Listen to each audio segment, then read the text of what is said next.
Hey everyone, I want to invite you all into some of what I've been working on. This video is going to be more of a artist's journal as I share my thought process behind this composition. This is a concept piece for a book that is going to be launched on Kickstarter very soon. We have our heroine standing on the rocky shore with this looming garrison city above her, and this city, which is renowned for its sprawling wharfs and thriving market, it lies in this eerie stillness. A dark cloud approaches, and with it, these silent ships. My client sent me this sketch to craft out this scene, so naturally I needed more information on this city. I needed the lore, and he gave it to me. This is the city of Cliffguard, which was first built as a siege fortress to guard this inlet that goes further into the kingdom. Over 100 years have passed, and in the shadow of its protection, it is now a center for trade and travel. This cave underneath is a natural defense and a port for all kinds of ships. It started off with just a few buildings carved into the rock, but in the swell of overabundance, being this seemingly everlasting stronghold for so many years, villages and farms are now expanding beyond the walls. Residents have cut further and deeper up into the rock. You can imagine slums nestled into the crevices, people trying to make any kind of living that they can, the darker recesses being a festering kind of a place. And the docks that extend beyond the natural protection of the cliff face, they've become these scavenger areas where slavers and desperate sailors find trade.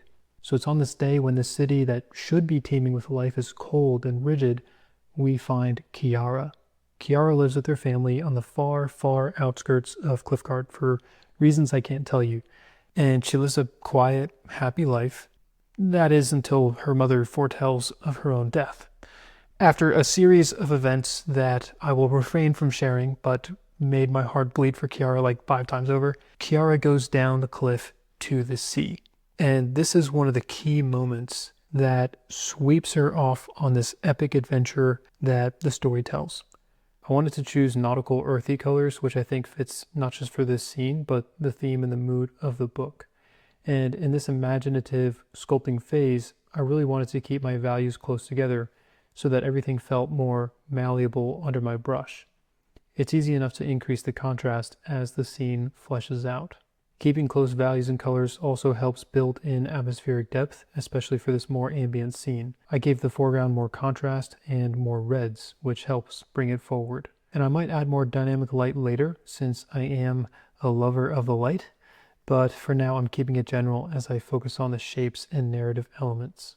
For the perspective, I wanted to keep the horizon line low so that Cliffguard looms high. And I was really thoughtful about negative space, searching for lines of beauty to create a lot of movement in this fairly static scene. Now, in my last video, I talked about using contrast and connection in order to create harmony in a painting, and the same applies to storytelling as well. I contrasted the rolling clouds and the crashing waves against the rigidity of Cliffguard, and Kiara shares a connection to Cliffguard in her firmness and resoluteness. But she has her own tension within herself. If you look at that back leg, she's rooted to the spot, which connects her to Cliffguard, but it almost feels like it's being left behind as the rest of her body pulls forward, indicating a kind of hesitation. Her right foot is dynamic in taking that step forward.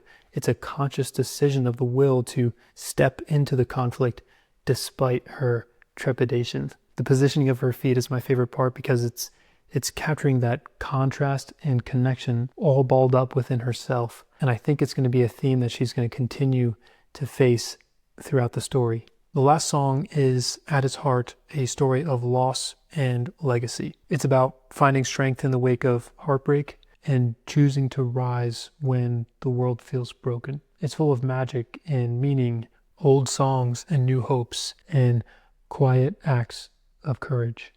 Now, I've been quietly working on this story with the author for some time now, and it's actually what introduced me to digital painting. You can see some of my first attempts at digital in these concept sketches of some of the characters and moments in the story. It was a far cry from my traditional oil paintings, but it was out of that exploration that I realized I could use digital paintings for my compositions of my traditional pieces. And then I found myself using digital painting to give people critiques, which was invaluable in showing them exactly where they needed to improve. And in giving a lot of critiques, I've gotten more comfortable with using it, though I still feel very green behind the ears. I'm sure there's tons of things I could be doing that would just make my life so much easier that are probably hiding behind features I just haven't discovered yet. So this is your opportunity to critique me and my digital painting process. And I'm completely serious. Let me know in the comments if you think that there's a better approach I can take, or if there's a resource I should be looking at to help improve my digital painting skill. But yeah, as a whole, it's become a really valuable tool for me in creating compositional mock-ups and painting from imagination. Now, the last song is launching on Kickstarter on June 1st. So if you're interested in that, you can go to the link and there will be many ways to support. One of the things I love about the author, aside from his world building, is just how he infuses meaning into everything, but he keeps this air of mystery as well. So you're actively searching for not just the wonder of the world, but you're looking for those gold nuggets, trying to figure out the hidden intentional meanings underneath everything. Yeah, it's been fun working with him. So hopefully the funding will go through and I'll be able to return to this piece and turn it into a finished work of art. Thank you everyone, and have a beautiful day.